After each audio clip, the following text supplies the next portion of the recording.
Le petit marmiton rouge. Il était une fois une petite fille qu'on appelait le petit marmiton rouge. Pourquoi on l'appelle pas par son prénom? C'est pas très important. Non mais dis-nous, hein. Eh bien, elle aimait bien cuisiner, voilà. Donc bref, on était au début du printemps, et cette année-là, ses parents étaient confinés au bureau. Elle vivait donc chez sa grand-mère. C'était une brave vieille dame, quoique un peu dure de la feuille. Qu'est-ce que tu dis? Elle vivait dans une drôle de maison avec des pattes de poulet perchées sur la plus haute des montagnes, là où la neige ne fond jamais. La neige éternelle, toujours recouvert de blanc.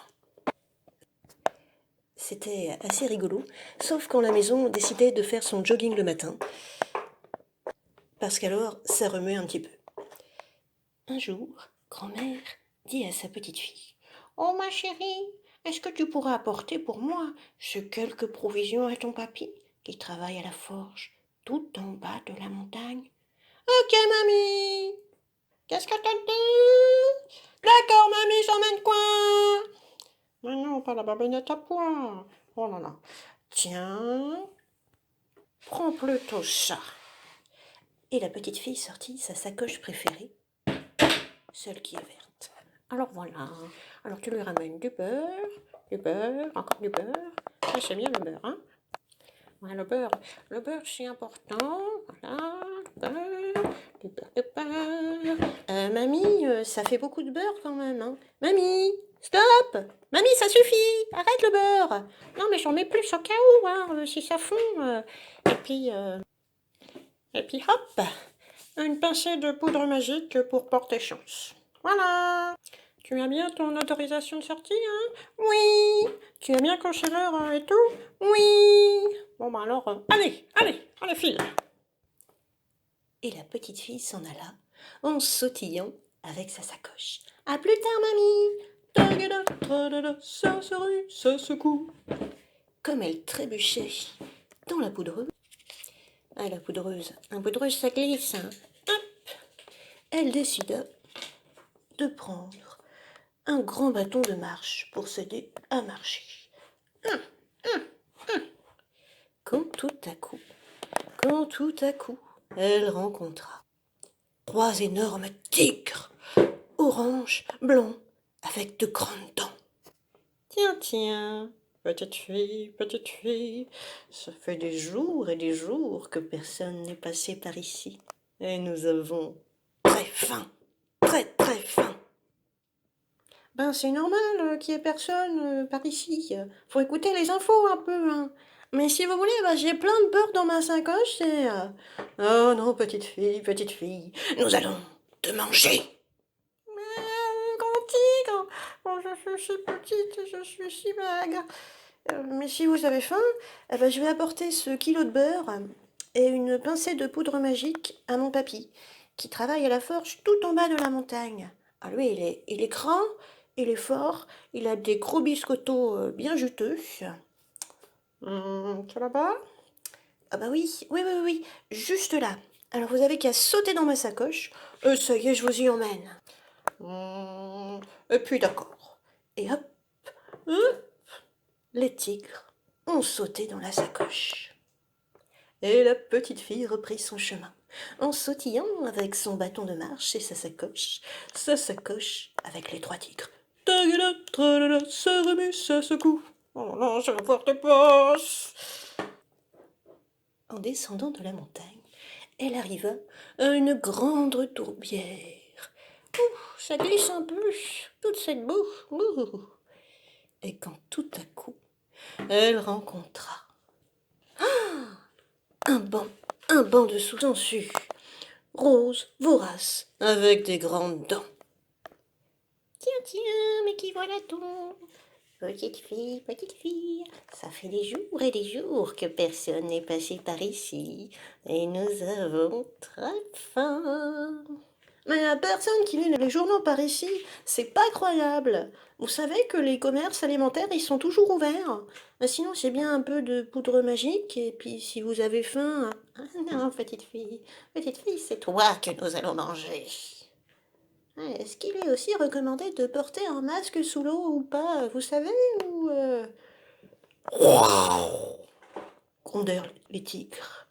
Oh, depuis la sacoche. Pas d'embrouille. La petite fille, elle est à nous pour manger. Mais Sangsue vorace, je suis si petite et je suis si maigre. Ah, mais si vous avez faim, je vais apporter ce kilo de beurre et une pincée de poudre magique à mon papy, qui travaille à la forge tout en bas dans la montagne. Ah, lui, il est grand, il est fort, hein, et il y aura assez de à manger pour vous toutes, et peut-être même 3 tigres. Ah, par ici? Ah oui, oui, juste ici. Donc sautez donc dans ma sacoche et je vous y emmène.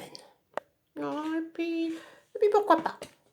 Et hop, les sangsues ont sauté dans la sacoche. La sacoche avec les 3 tigres. Et on pousse pas, hein? Et la petite fille continua son chemin. Son chemin en sautillant avec son bâton de marche et sa sacoche. Sa sacoche avec les 3 tigres et le banc de sangsues. Tagada, tralala, ça remue, ça secoue. Oh, j'ai mal au cœur.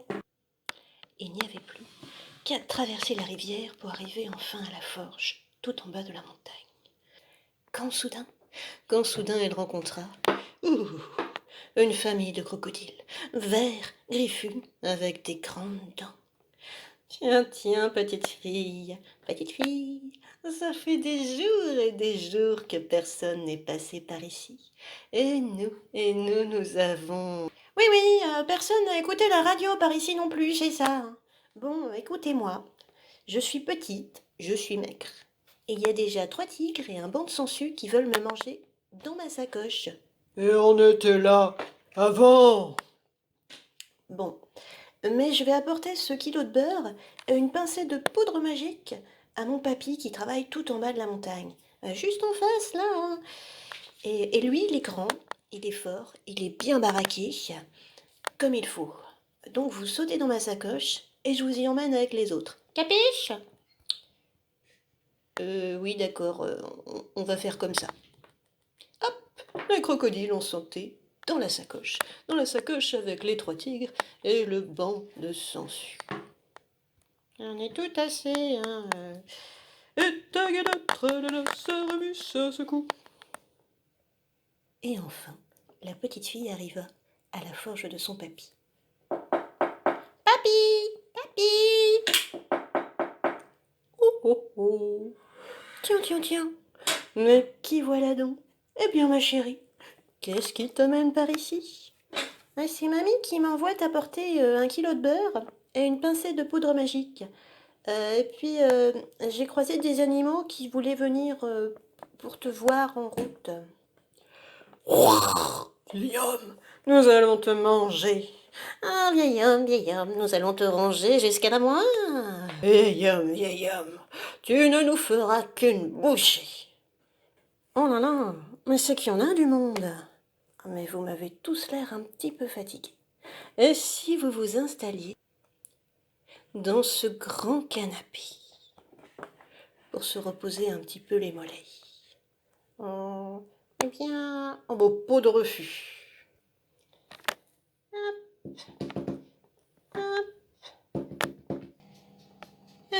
C'est vrai qu'on est bien ici quand même. Hein. Voyons, mes petits, rapprochez-vous donc du feu de la forge. Oh, il est fait si bon. Et hop. Ah, bien, nous chaud. Hé, papy. Chut. Maintenant, on attend. Et voilà, un cake tout chaud. Et hop. Tadam. Un cake tout chaud. Tu diras merci à mamie. Tu en prendras bien une tranche avant de repartir.